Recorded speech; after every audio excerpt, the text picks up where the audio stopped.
हमारे अंदर भोगों की भोगने की प्रबल लालसा है, तब तक बहुत दुर्गति है। अभी आप समझ नहीं रहे हैं, बहुत दुर्गति। जितने दंड हैं, जितने रोग हैं, जितनी गतियां दुर्गतियां, ये सब भोगों के कारण ही होती है। विचार करके आप देख लेना। नित्य युक्त, हमें नित्य युक्त, वैसे हम हैं ही, पर स्वीकार करना होगा कि मैं प्रियालाल का, प्रियालाल मेरे, और फिर उनका निरंतर नाम जप, निरंतर नाम कीर्तन और बार बार प्रणाम। पूज्यपाद श्री उड़िया बाबा जी के वचन कि भगवान के श्री विग्रह के सामने से जय बार निकले तय बार प्रणाम करें, गुरुजनों के सामने जय बार जाए तय बार प्रणाम करें। उससे आपका अहम नष्ट होगा, शरीर निष्पाप होगा और आपकी आयु बढ़ेगी, आपकी बुद्धि शुद्ध होगी, आपका श्री वैभव बढ़ेगा। अब हम इतने अभिमानी हो गए हैं कि हमारा प्रणाम करने की तो बात जाने दो, मृदु वचन बोलने की भी सामर्थ्य नहीं रह गई। नाक में गुस्सा है, कड़ुआ स्वभाव है, हिंसात्मक वृत्ति है, नम्रता, दैन्यता, शीलता, ये सब सद्गुण अंतर ध्यान हो गए। आसुरी भाव, राक्षसी भाव की वृद्धि हो रही। कैसे हम सुख शांति आनंद का अनुभव करें? पूज्य श्री राधा बाबा कहते हैं, मेरी बात मान लो भैया, तुम केवल हमारे प्रभु श्री हरि पर श्रद्धा कर लो। बिना कुछ देखे भगवान तुमको प्यार कर रहे हैं, ये तुम्हें अनुभव होने लगेगा। आप केवल प्रभु को अपना मानिए कि प्रभु मेरे वही हैं, पर आप नहीं मानते। मान लो तो आनंद से युक्त हो जाओगे। मैं बार बार आप लोगों से प्रार्थना करता हूं कि मेरी बात समझने के लिए आप अधिक से अधिक नाम जप करें। बड़े बड़े संत महात्माओं से मिला हूं, उनका यही अनुभव है कि जो जितना अधिक भजन करेगा उतनी जल्दी ही वो दुखों से हट करके आनंद में डूबेगा। पुनः ध्यान दीजिए, बड़े बड़े संत महापुरुषों का अनुभव है कि जो जितना अधिक नाम जप करेगा, भजन करेगा, उतना ही वो दुख अशांति से दूर होकर आनंद में डूबेगा। प्रभु में श्रद्धा इतनी बढ़ाओ कि वो प्रेम रूप धारण कर ले और मेरे हृदय में लगन लग जाए कि अब मुझे भगवान के दर्शन करने हैं, क्योंकि उनके दर्शन का ऐसा फल है फिर कभी स्वप्न में भी दुख नहीं मिल सकता, आ ही नहीं सकता, दुख आ ही नहीं सकता। बहुत बहुत बढ़िया अवसर है। सत्संग के प्रभाव से, भगवत कथा श्रवण के प्रभाव से, नाम जप के प्रभाव से ये चाह प्रकट होती है। ये चाह प्रकट होना बड़ी दुर्लभ बात है कि बस इस जन्म का लक्ष्य है निरंतर भजन करते हुए भगवत प्राप्ति करना। आज तक जितने भी बड़े बड़े महापुरुष हुए हैं, सबके जीवन में मूल प्रभु के नाम का जप रहा है, नाम का स्मरण रहा है। इसलिए मैं फिर हाथ जोड़कर प्रार्थना करता हूं, चाहे तुम कोई भी हो, कहीं भी हो, कैसे भी हो, ध्यान दीजिए, चाहे तुम कोई भी हो, बालक हो, बूढ़े हो, जवान हो, किसी भी वर्णाश्रम के हो, कैसे भी हो, गंदे हो, व्यभिचार करते हो, हिंसा करते हो, गलत नशा करते हो, देखो बिल्कुल कृपा ही कृपा है। बस तुम एक बात मेरी मान लो, फिर तुम सुखी हो जाओगे। क्या? तुम मन से भजन नहीं कर पाओगे, तुम वाणी से भजन करना शुरू करो। राधा वल्लभ श्री राधा वल्लभ श्री राधा वल्लभ राधा राधा राधा राधा राधा राधा राधा राधा राधा राधा। आप सोचो कि मैं मानसिक जप करूं, उसके लिए एकाग्रता और पवित्र हृदय चाहिए। वो इसी से हो जाएगा, इसी से प्रारंभ हो जाएगा मानसिक जप। आवश्यकता है अधिक, जब जरूरत हो तो बोलो, नहीं तो कम बोलो।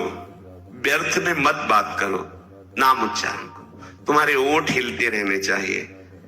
वो एक अवस्था होती है जिसमें परावाणी में नाम समा जाता है। ये वैखरी है, जो हम बोल रहे हैं वैखरी है। ठीक जो ओठ चल रहे हैं केवल मध्यमा है, और जो गले से भजन होता है पश्यन्ति हृदय देश से परा मूलाधार केंद्र में जाकर के जहां से वाणी का प्रकाश होता है वही जाके नाम बैठ गया। आप तो जपना थोड़ी है, अजपा जाप निरंतर भजन होता है। परा पश्यन्ति मध्यमा वैखरी। तो पहले उपासक को कोई भी हो, कैसा भी हो, कहीं का भी हो, आप व्यसन नहीं छोड़ पा रहे, नशा नहीं छोड़ पा रहे, गंदी बातें नहीं छोड़ पा रहे, चिंता मत कीजिए। जब आप बलशाली होंगे तो अपने आप ये सब छोड़ देंगे। बल क्या? श्री हरिवंश नाम बल हो तो अपने मन भाई सब कहो। जितना तुम नाम जप करोगे उतने तुम्हें अध्यात्म शक्ति प्राप्त होगी, अध्यात्म बल प्राप्त होगा और तुम जिस विषय को छोड़ना चाहोगे ऐसे छोड़ दोगे। जहां आप मन लगाना चाहोगे लगा सकते हो। आप देखिए, हृदय में देखिए, हम लोग इतने कमजोर हो चुके हैं। छोटे छोटे व्यसन, छोटी छोटी बातें, छोटी छोटी आदतें, ये हम नहीं छोड़ पा रहे। आज कसम खाते हैं, 4 दिन बाद फिर वही करने लगते हैं। तो तुम्हारी कसम में इतनी सामर्थ्य नहीं कि रोक ले, नाम में सामर्थ्य है। जितना नाम जप करोगे बुद्धि शुद्ध होगी, अध्यात्म बल बढ़ेगा और आप निर्विकार की तरफ बढ़ोगे, विकारों का त्याग कर सकते हो। जैसे जैसे अंतःकरण पवित्र होगा वैसे वैसे अपने आप आपके ये गंदी बातें छूटती चली जाएंगी और आपका प्रभु से प्रेम हो जाएगा।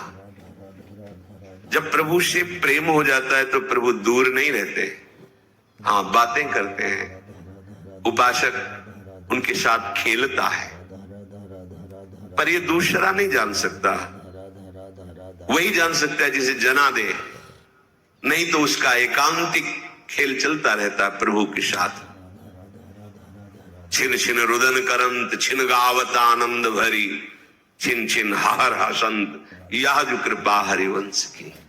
वो अपने प्रभु को लेके कभी हंस रहा है, कभी प्रभु को रिझाने के लिए गा रहा है, कभी नृत्य कर रहा है, कभी उसका भाव लगा तो चिल्ला चिल्ला के रो रहा है, कभी समाधिस्थ जैसा पूर्ण कृतकृत्यता का अनुभव किए शांत बैठा है। ये भाव दशाएं आने लगती है। किनकी? जिनका नाम जप करते करते अंतःकरण पवित्र हो गया है। जब तुम्हें नाम प्यारा लगने लगे, कैसा नाम प्यारा? कोई बोला राधा, ऐसा लगा जैसे अमृत पिला दिया गया हो। श्रवणेंद्री से अमृत, राधा नाम सुधा रसम। आप जपिए तो फिर देखिएगा आपको कैसा नशा चढ़ता है इस नाम से, कैसा आपको परम सुख, कैसी बेपरवाही, कैसी मस्ती आती है इस नाम से। आपको फिर नाम जपने की चेष्टा नहीं करनी पड़ेगी, स्वतः नाम पकड़ लेगा। जब तक ऐसा हृदय में भाव ना आवे तब तक तुम्हें हठ करना पड़ेगा, जबरदस्ती जिद्दी स्वभाव रखना पड़ेगा। राधा वल्लभ, राधा वल्लभ, राधा वल्लभ। मन कह रहा है नहीं, ये देख लो, ये सुन लो, ये चख लो, ये छू लो, ये भोग लो, कुछ मैं सुनना, जिद्दी स्वभाव, राधा राधा राधा राधा। जैसे भी हो, अधिक से अधिक आप अपनी जिह्वा से नाम जप करें। प्रभु की कृपा आपको कैसे संभालेगी खुद आप वर्णन करेंगे आगे चल करके। ओहो, मुझ अधम को कैसे कृपा कितनी ऊंचाई पे ले आई नाम जप के द्वारा। आप लोग चाह करें बहुत कम समय में भगवान मिल जाएंगे। कल कोई उपासक बाहर से आए हुए थे, उन्होंने प्रश्न किया कि कितना नाम जपने पर भगवान मिल जाएंगे, संख्या।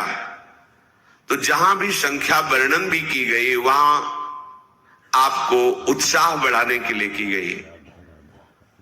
बकाया कितने में मिलेंगे उस असीम परमात्मा को सीमा में नहीं तोला जा सकता। कोई तपस्वी अपने तप के प्रभाव से भगवान को खरीद नहीं सकता, कोई भजनानंदी अपने भजन के प्रभाव से भगवान को खरीद नहीं सकता। जब वो भजन करते करते दैन्य भाव से आर्त होकर पुकारता है तो भगवान का ये निश्चय नहीं कि इतना कर लो तो, हाँ इतना कर लो तो भगवान मिल जाएंगे। क्या किसी और की स्मृति न रह जाए, एकमात्र भगवान की, तो फिर मिलने वाली बात ही नहीं रहेगी, वो समा जाएंगे आप में। इतने पे भगवान मिलेंगे ऐसा नहीं कहा जा सकता। वो प्रोत्साहन के लिए कि आप ऐसा करो, 3.5 करोड़ नाम जप कर लो, आप ऐसा शास्त्रों में पढ़ा है। 3.5 करोड़ तो बहुत है। हमारे यहां ध्रुवदास जी कह रहे थे, एक बार जिन नाम ली शर्त है, हित सो होए अति दीन, ताको संग न छाणी, ध्रुव अपनो कर लीन। जिन्होंने आर्त भाव से प्रेम में भरकर अब जिया नहीं जा रहा और राधा बोले तो श्री जी का साक्षात्कार हो जाए एक बार।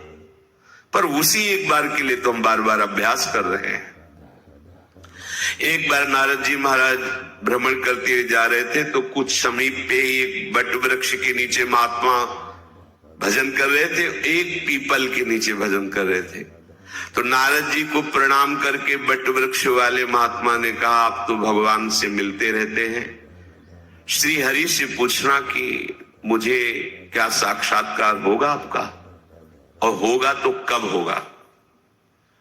ठीक ऐसा ही प्रश्न पीपल के वृक्ष वाले महात्मा ने किया।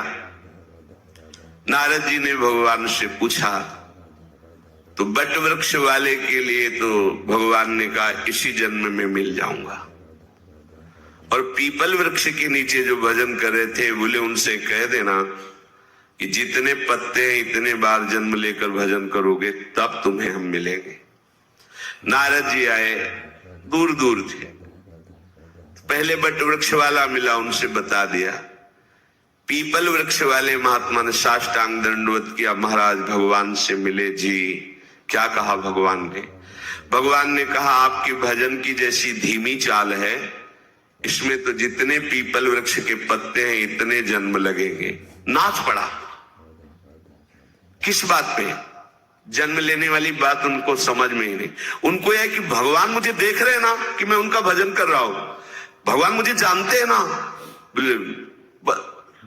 चीख पड़ा, चिल्ला चिल्ला के रोने, कितने कृपालु हरि हो, आप कितना दुलार करते हो, मैं आपकी दृष्टि में हूं, आप मुझे जानते कि मैं आपका भजन कर रहा हूं। और उसी समय भगवान प्रकट हो गए और गले से लगा लिया। रुदुष शर्म राजन कृष्ण दर्शन लालसा। उसी इतना आनंद में भगवान मुझे जानते हैं कि मैं उनका भजन कर रहा हूं, आनंद से प्रफुल्लित भगवान उसी समय प्रकट हो गए और गले लगा लिया। नारद जी ने कहा कि हमको तो झूठा कर दिया आपने। अभी आपने कहा था कि जैसी चाल से चल रहा है तो इसको जितने पीपल के वृक्ष के पत्ते उतर। बोले हाँ, अगर वो वैसे ही रहता तो उसके अंदर इतना आर्त भाव, इतनी आनंद की उमगन हुई कि जो चाहिए वो अभी हो गया, तो मेरा साक्षात। अब बोलो, भगवान ने तो कहा था ऐसा। भजन आपके हाथ की बात है। यदि आप एक एक नाम आंसुओं में डुबो करके जपोगे ना, तो पता नहीं किस सेकंड में भगवान आपसे मिल जाए। किस सेकंड में? बिन रोए किन पाइया प्रेम प्यारा में, राधा राधा राधा। लाडली अब जिया नहीं जा रहा आपके बिना, तो फिर लाडली जो करुणा समुद्र है वो कृपा करके आपके मानस पटल पर पधारेंगी, हृदय रूपी निकुंज में खेलने लगेंगी, नेत्रों में समा जाएंगी। इसीलिए तो हमें निरंतर भजन करने का अभ्यास करना है। स्मर्तव्या सततम विष्णुर विस्मर्तव्यो न जातुचित, सर्वे विधि निषेधाः स्यूरेतयोरेव किंकराः। बस हमारा एक ही कार्य है, स्मर्तव्या सततम, सतत अपने प्रियतम का स्मरण करना। अब थोड़ा कठिन बात हो गई। ये जप के परिणाम है, जप जिह्वा से उपांशु से, लेकिन स्मरण अलग चीज हो गई। याद में बैठा है उनकी। जैसे कोई दिल को मसला करे, शायद इसको ही इश्क कहते हैं। पूज्य भाई जी हनुमान प्रसाद पोद्दार जी ने प्रेम दर्शन में लिखा, शायद इसको, शायद शब्द इसलिए लगाया कि अनिर्वचनीयम प्रेम स्वरूपम। एक अजीब सी पीड़ा हृदय में हो रही, कुछ अच्छा नहीं लग रहा। बस बावरो सोरस में फिरे खोजत नेह की बात, कोई प्यारी जू की चर्चा सुना दे, कोई मुझे हमारे प्रीतम से मिला दे, मुझे भगवान से मिला दे। ऐसी लगन, वो स्मरण, ये आंतरिक वृत्ति है। जब ये अलग क्षेत्र है। स्मरण जब जागृत होता है तो ये कभी नहीं हटता, कभी नहीं, ना तो जागृत में, ना स्वप्न में, ना सुषुप्ति में भी नहीं हटता है। निद्रा समाधि स्थिति, वो गोरे चरणारविंद में ही सुषुप्ति जैसा दिखता है पर सोता नहीं। हर समय प्यारी जू की मधुर स्मृति पूर्ण विश्राम स्थल है उसके लिए। जितनी विधियां हैं, जितने निषेध हैं शास्त्रों में, ये करो ये ना करो, उन सब का फल है तुम्हारे हृदय में भगवत स्मृति जागृत हो जाए। संपूर्ण शास्त्रों के स्वाध्याय का ज्ञान का फल है भगवत स्मृति जागृत हो जाए। जैसे गीता जी पूरी सुनने के बाद अर्जुन जी ने कहा, नष्टो मोहा स्मृतिर्लब्ध्वा त्वत्प्रसादान मयाच्युतः। हे अच्युत, हे गोविंद, आपके कृपा प्रसाद से मोह नष्ट हो गया, अब स्मृति जागृत हो गई। स्मृति, हम लोग परिवार की स्मृति में, भोगों की स्मृति में मगन है। देख लो, स्मृति बिना प्रयास के होती है। हम परिवार के चिंतन के लिए पद्मासन लगा के नहीं बैठते, भोगों के चिंतन के लिए हम कोई चेष्टा नहीं करते।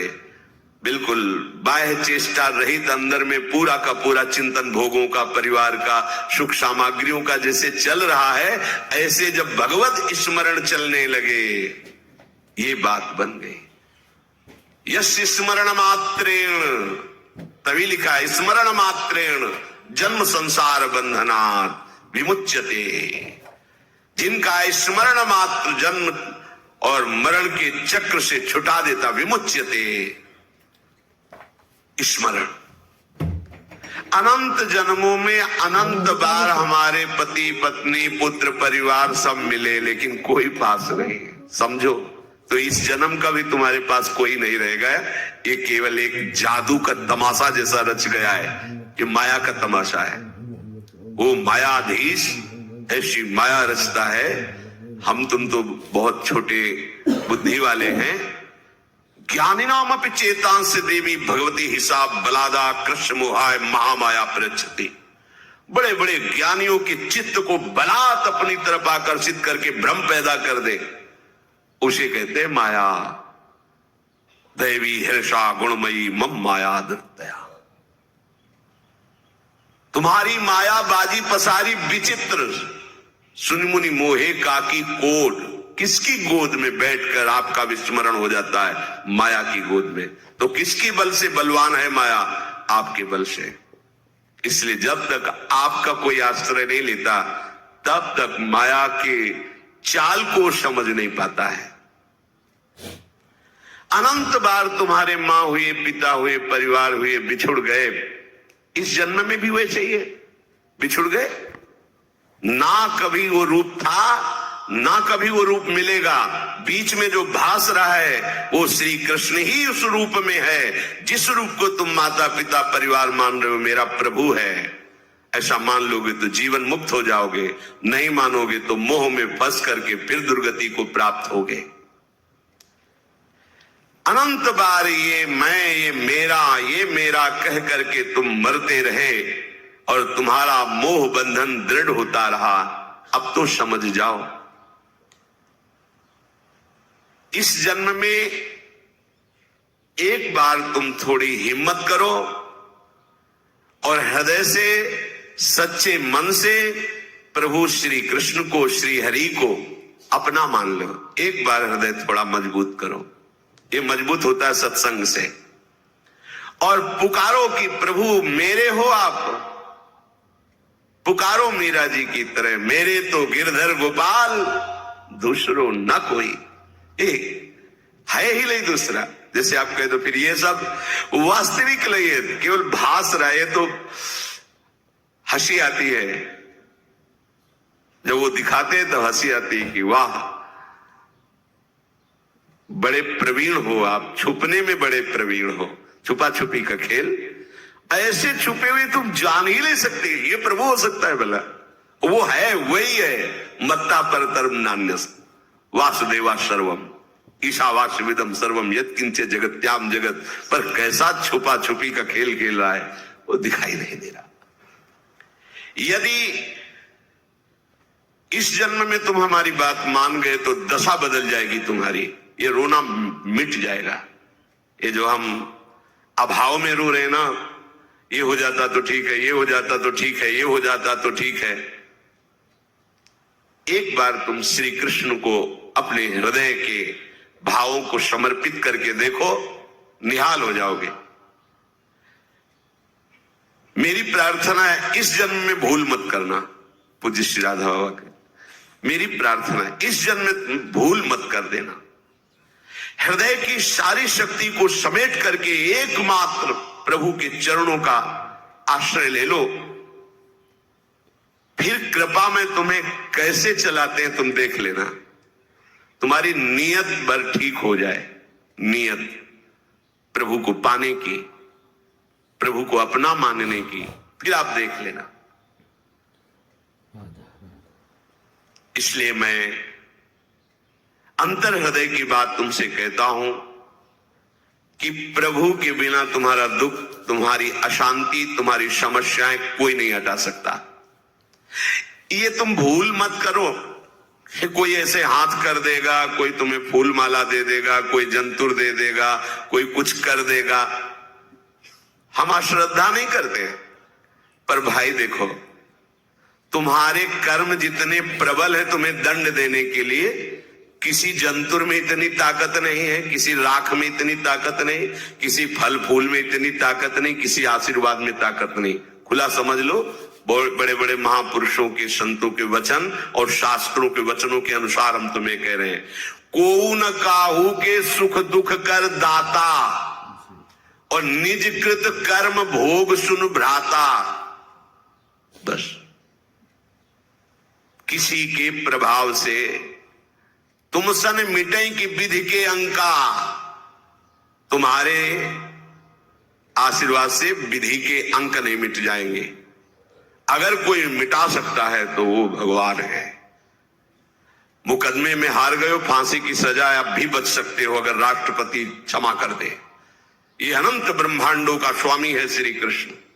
अगर ये क्षमा कर दे तो हम तो हम सर्वपापेभ्यो मोक्षयिष्यामि मा शुचा, कोई तुम्हारा बाल बांका नहीं कर सकता। यद्यपि तुम मुकदमा हार गए हो, यमराज ने फाइनल कर दिया कि तुम्हें अमुक नरक मिलेगा, लेकिन तुम्हें नरक स्वर्ग की बात क्या भगवान अपनी गोद में बैठा लेंगे यदि तुमने हमारे प्रभु का आश्रय लेकर नाम जपना प्रारंभ कर दिया। जिस समय ध्यान से सुने, बड़े महापुरुष के वचन है, कोई हृदय से ऐसा कहता है कि आज से मैं राधा कृष्ण की शरण में हूं, प्रियालाल की शरण, उसी क्षण से उसका मंगल विधान शुरू हो जाता है। उसी क्षण से मंगल की नींव पड़ गई। अब थोड़ा मंगल को समझना होगा। हमारे समझने वाले मंगल में और प्रभु के विधान मंगल में अंतर है। हमारे समझने में मंगल होगा हमारे भोगों की मांग पूरी होने में, लेकिन ये बात नहीं है। फिर सोच के देख लो, जिन भोगों को तुम चाह रहे हो वो किसी के पास है, वो कोई और भोग चाह रहा है, मंगल नहीं है। तो जब हम प्रभु की तरफ चलते हैं तो हो सकता है हमारा माना हुआ मंगल नष्ट कर रहे हो, तो हमें उस समय ये प्रश्न नहीं करना चाहिए कि जिस दिन से भजन शुरू किया उस दिन से विपत्ति ही विपत्ति आ रही। क्योंकि मंगल भवन ने मंगल की नींव रख दी तो तुम मंगल का परिचय जानते नहीं हो। अब वो मंगल का महल खड़ा करेगा। अब रोज चाहे चिल्लाओ, वो ऐसा डॉक्टर नहीं कि तुम भाग जाओ वो तुम्हें छोड़ दे। एक बार जिसका हाथ पकड़ लिया मंगल भवन में बैठाल के ही छोड़ा है, और संसार अमंगल भवन है। यहां कभी किसी का भोगों से मंगल नहीं हुआ, ना होगा, ना हो रहा है। पर भ्रम से हम ऐसा मानते हैं कि इतने रुपए अगर भगवान दे दे तो हमारा मंगल हो जाएगा। हमें सुंदर सुंदर ये सब भोग सामग्री मिल जाए तो जय श्री हरि की बड़ी कृपा हो गई। तुम्हारे सोचने से नहीं होगी, हरि जिस तरह मंगल होगा वैसा करेंगे। कई लोग कहते हैं कि नाम जप में हमारी प्रीति नहीं होती, तो हम कहते हैं चाह करो नाम जप की। पर ये चाह कैसे उत्पन्न होती है? ये संतों के संग से होती है। भजन न होई संग बिनु, भजन बिना नहीं प्रेम। जब हम भजन करने वाले संतों का संग करते हैं तो हमारे हृदय में भजन की चाह पैदा होती है। क्योंकि संत संग से बहुत जल्दी पातक नष्ट होते हैं। दरस परस अगनास, बिना प्रयास के पाप नष्ट होते। उनके दर्शन करने से, उनकी बात सुनने से, उनकी चितवन से पाप नष्ट होते हैं। हम जैसे तीर्थ स्नान आदि करते हैं तो उससे भी पाप नष्ट होते हैं, पर अंतर है। पाप तो नष्ट हो सकते हैं लेकिन पाप की प्रवृत्ति बनी रहती है। तो जैसे ऊपर से ऐसे काट दो तो और कई किंगा प्रकट हो गए। तो पाप का मूल जो दुर्वासनामम सदा परिकर्षयन्ति पाप प्रवृत्ति, संत जनों के संग से सीधे जड़ में प्रहार होता है, पाप प्रवृत्ति का विनाश होता है।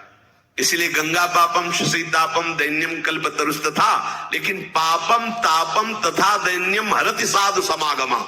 यदि भगवत प्रेमी संतों का संग मिल जाए तो पाप ताप साप सब नष्ट हो जाते हैं।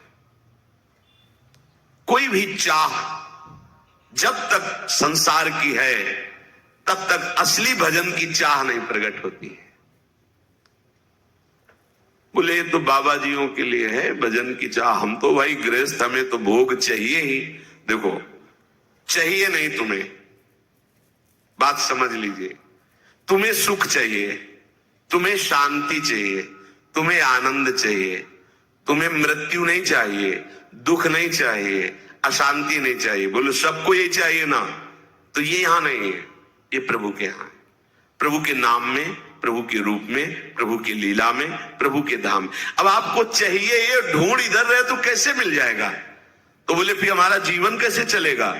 तो इस भजन का प्रभाव ही ऐसा है कि ये जितनी भोग सामग्रियां तुम चाह रहे हो तुम्हारे पीछे डोलेंगी।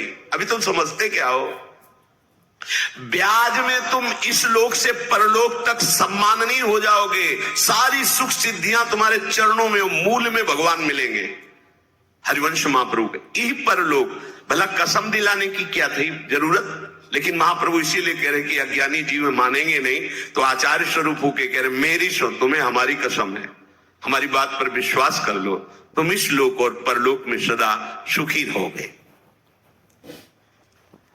तो संतों का संग मिला तो मतलब हमारे भाग्य खुल गए। दरस परसक नास बास निज संग करो दिन, तीन मुख हरिजस सुनत श्रवण मानो न त्रिपित छिन। कलि अभद्र वर्णत सहस कलि कामादिक द्वंद्व। तब जितने कलयुग के द्वारा कुचाले हैं, संत संग करने वाले के ऊपर रंग नहीं लाएंगी। पर शर्त है केवल संत संग ही हो, बाद में कुसंग नहीं होना चाहिए।